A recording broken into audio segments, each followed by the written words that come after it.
Welcome back, Voodoo Dolls, to another Get Spooky with me. Alright, so today I'm going to be talking to you guys about Insidious, which I saw just a few days ago. Well, I saw again just a few days ago on Netflix. The first time I saw it, I was like too young to really remember anything, and I wasn't really paying that much attention to it anyways. I think I might have been like around 12. So,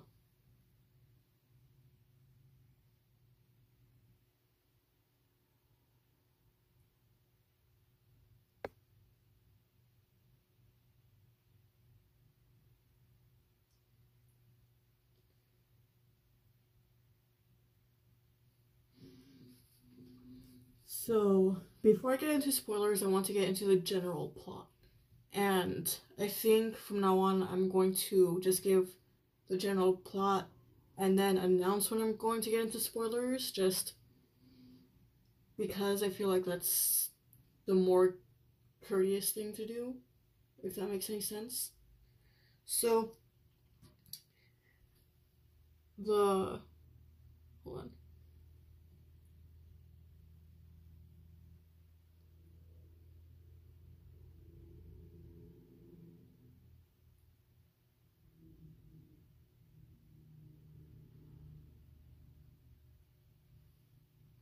Bro, what is that?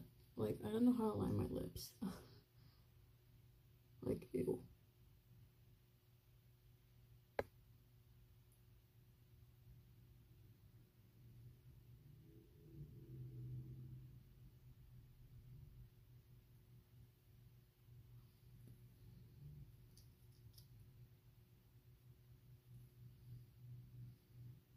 Let me just get this little spot I missed.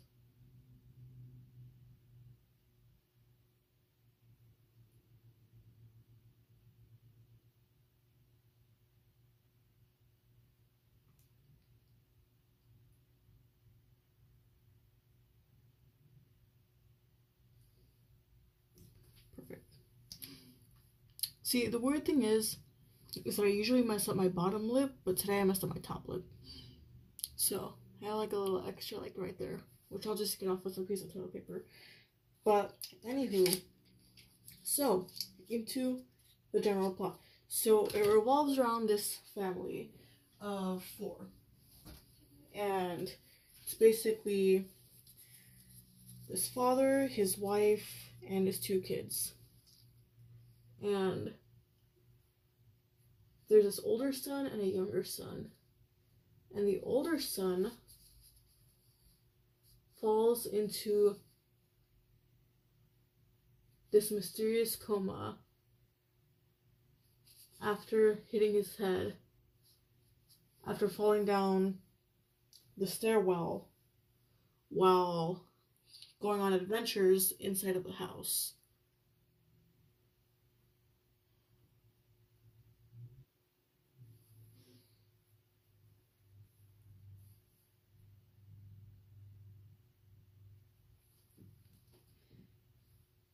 And no one's able to figure out why. They took the kid to the doctor, and the doctors are like, yeah, like, we don't see anything wrong with his brain in the MRIs, and we haven't, like, there's no sign of infection or anything, so we don't know what's wrong.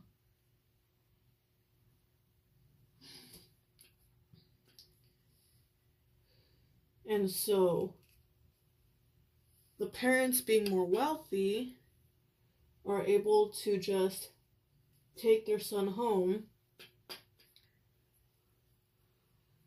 and have a whole like little medical room set up for him.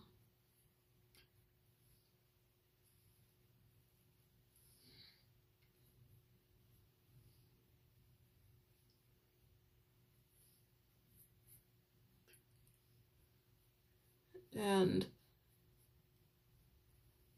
in that little medical room, they have, a heart monitor, they have IV fluids, and a whole bunch of other things. I think they also have one of those nose tubes that give, like, basically this nutrition goo so that even though he's in a coma, he's still getting the nutritions and calories that he needs to survive.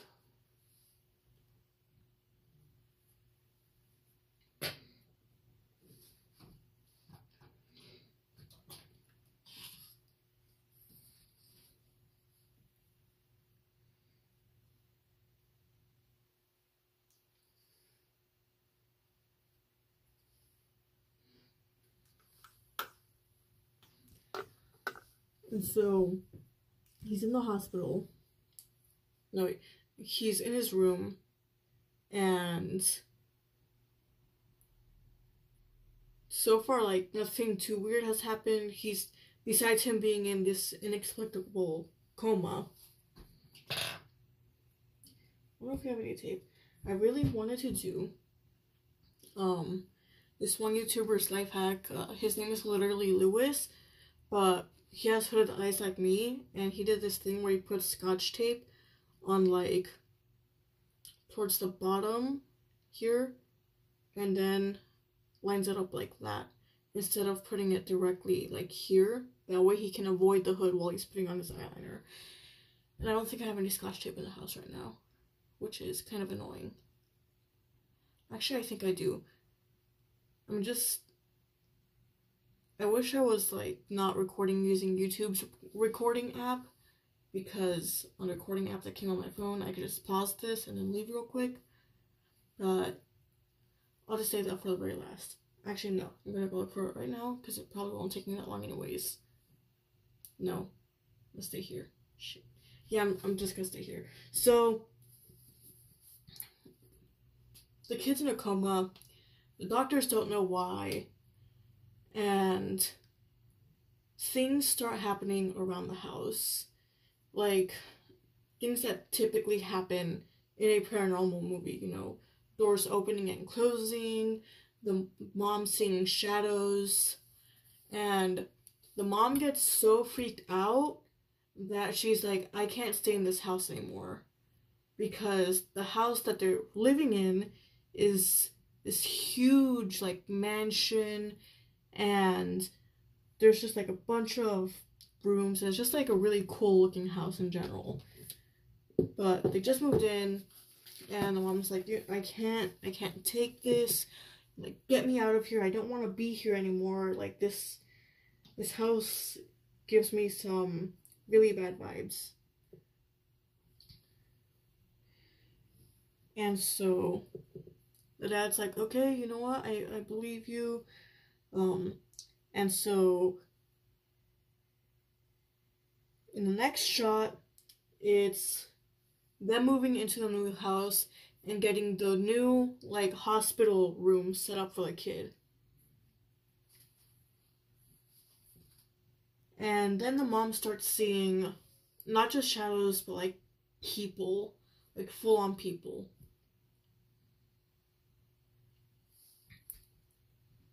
And from there, things just keep getting weirder and weirder. And now I'm gonna start getting into spoilers. So, in a lot of movies, the solution is more Christian-centered. Like, it's centered around Christianity. Like, especially in the Conjuring series. Especially with the movie The Nun, where they have to use the blood of Christ. Like, the literal blood of Christ to, you know, put the nun back where she belongs.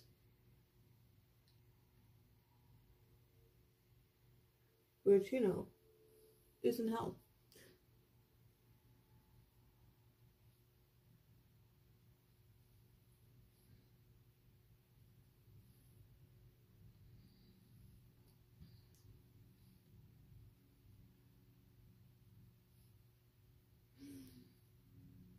I, like, love this salmon color on me. Not sure how well you guys can see that. It's just, see if anything helps. You guys see that salmon color? In real life, this salmon color is, like, really vibrant and, like, there. But on camera, it's just, like, not showing up. Maybe if I get closer. Ooh, you can kind of see it now. But yeah, so basically the mom is talking to the mother-in-law, and the mother-in-law says something along the lines of, "Oh, I know someone who can help." And so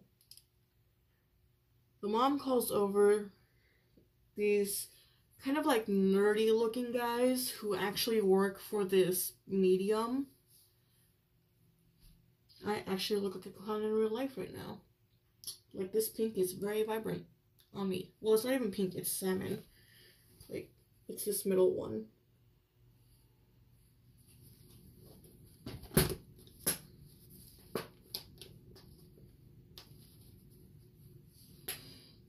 That contour looks really good though. And so these two nerdy guys are like walking around and taking pictures of stuff and using special lights and special equipment, special, all the typical like ghost hunting stuff. And this one guy has this one piece of ghost hunting material which is unique because it's essentially one of those like things where, do you remember those 3D things where they kind of look like binoculars, but they had like a little roll of films that you could put in there, and you would press a button and it would switch over to the next picture and it would look 3D. It's basically one of those, except in it he put just straight up different colors of this like clear looking film that's supposed to detect ghosts and shadows through different lights. And so he's looking at the house using his little ghost detecting thing, and of course he finds, I think it's when he switches over to the blue film, because on the roll of film he has like the whole rainbow spectrum. And so when he switches over to the blue film, there are these twin looking girls, and immediately after that the guy runs out of that hallway and goes over to his other friend, and he's like, "We need to call," I can't remember what her name was, but they're like, "We need to call our head right away." And so they call her, and of course she comes over right away.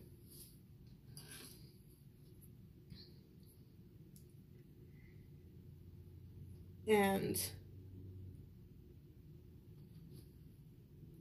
it is revealed that the son actually has like magic spirit walking powers. I guess that's how you would describe them, because essentially the way they describe it is he can astral project, which means that he can walk outside of his body. Like, his soul can walk outside of his body, and he didn't really know what he was doing, so he wasn't really scared or anything like that, and so he ventured too far.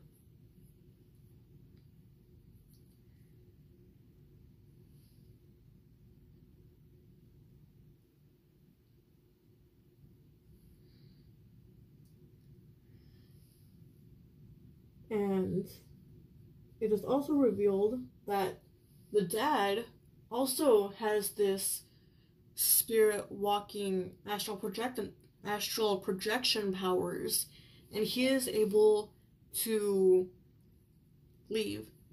And so the medium tells the father, "Okay, we need to like sit down, and you have to go and find your son because he's lost in the spirit realm." And so the dad's sitting there, and this is actually kind of my favorite scene in the whole movie, is the dad sitting there, and the medium's like, "Okay, just take deep breaths and imagine yourself walking outside of your body, you know, just take deep breaths, real slow, and it cuts to the dad just like standing up and being like, you know what, lady, I really don't think this is working. I don't know what I'm doing. Like, I don't know how to do this. And then he turns around and sees himself relaxed, almost asleep on the couch. And so it is there when he begins to go out and actually begin looking for his son.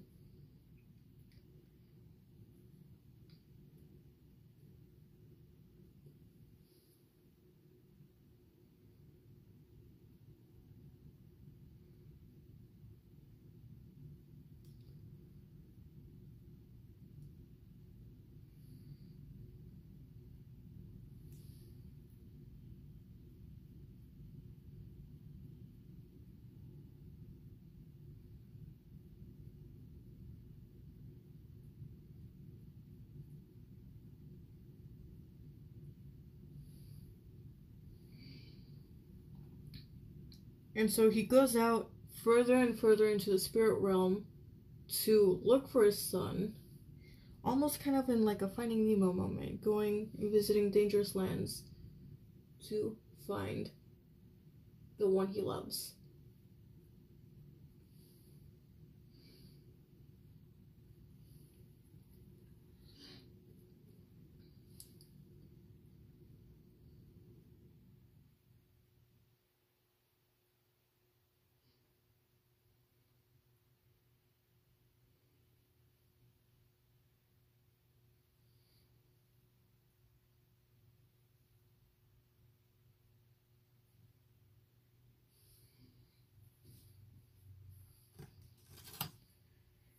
And so he finds him in this area that's kind of like full of other ghosts. And by full, I mean like absolutely jam-packed with ghosts. Actually, no. The area right before when he finds him is full of like these other ghosts, and it's actually like their old house. The house that they were in right before they moved into this other house.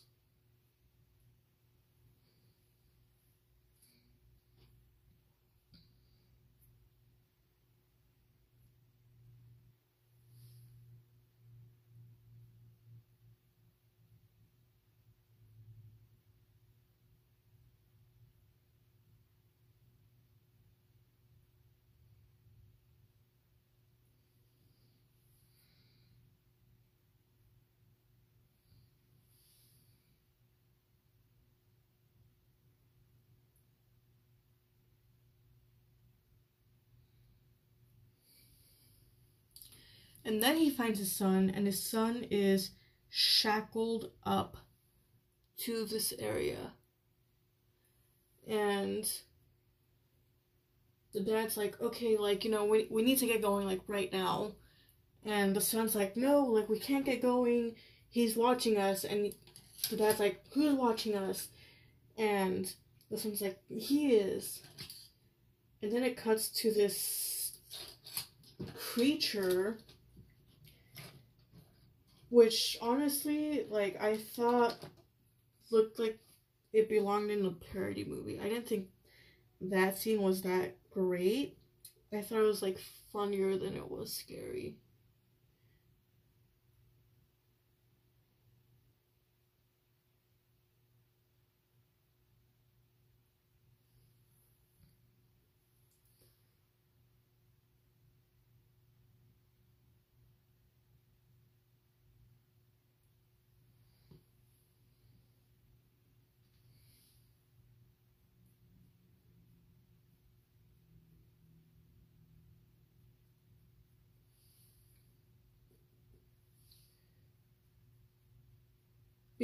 And the reason I say it's funnier than it was scary was because it kind of goes into this like whole montage, and the monster is like sharpening his claws as if it was kind of like a cartoon, And so I didn't really think that scene was very scary. I thought it was very cartoony. And the monster's face also just, it didn't look like a real, you know, Hollywood prop. It looked something more like, it looked more like a Halloween prop rather than a like actual movie Hollywood quality prop. Not like I'm an expert on that, but you know, that's just my opinion.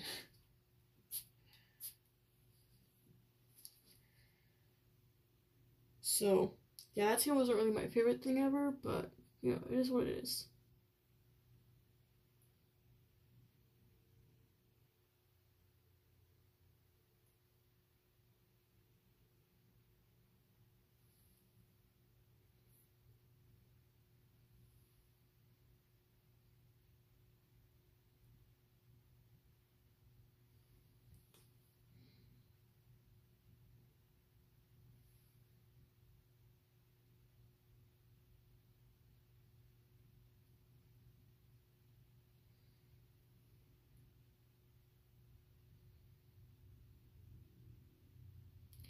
I'm like trying to pack some ocean ice on there, but it's just like not working for me.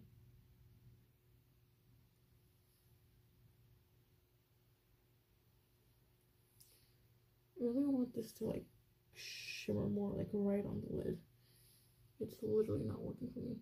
There we go. Ooh, now we're going places. I just want there to be like a bit of blue shimmer right there in the middle. But a little bit, I mean like a lot, so.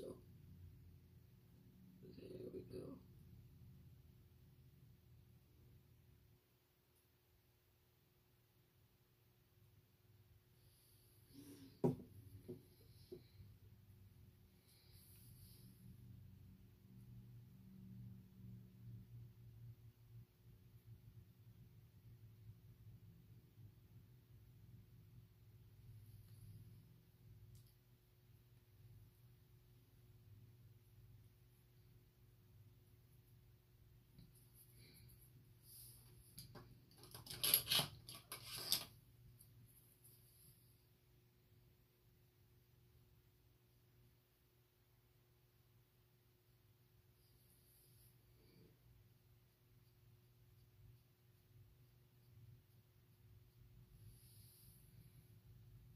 There we go.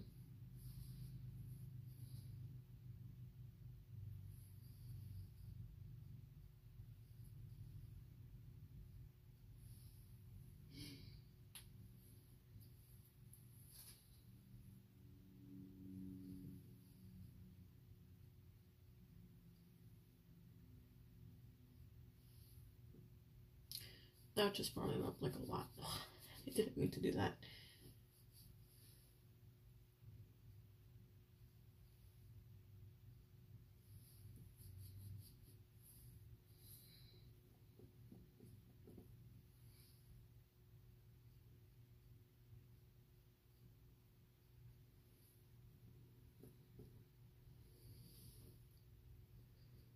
And so yeah, the dad rescues his kid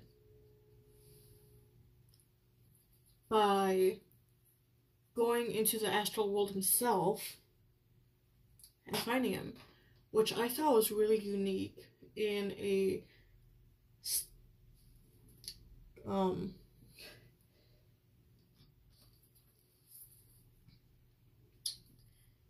paranormal themed horror movie, because usually you'll see them calling upon priests and using very Christian centered solutions to their ghost problems, which makes sense because the majority of the United States is still Christian, so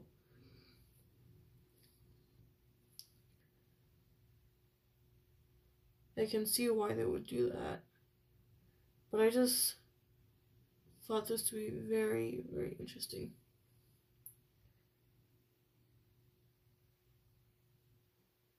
Just because it's so, like, outside of the norm. And that I really appreciated because it's something different. And the very last scene, the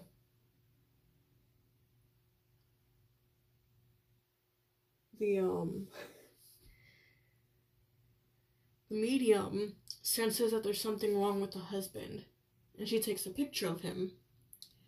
And then the husband kills the medium, and the wife finds the picture, and instead of it being a picture of the husband, it was a picture of a spirit that had actually been haunting the husband ever since he was little. And that's all for this Get Spooky With Me. I'll do the rest of my makeup off camera. Excuse me. And I will see you all in the next video.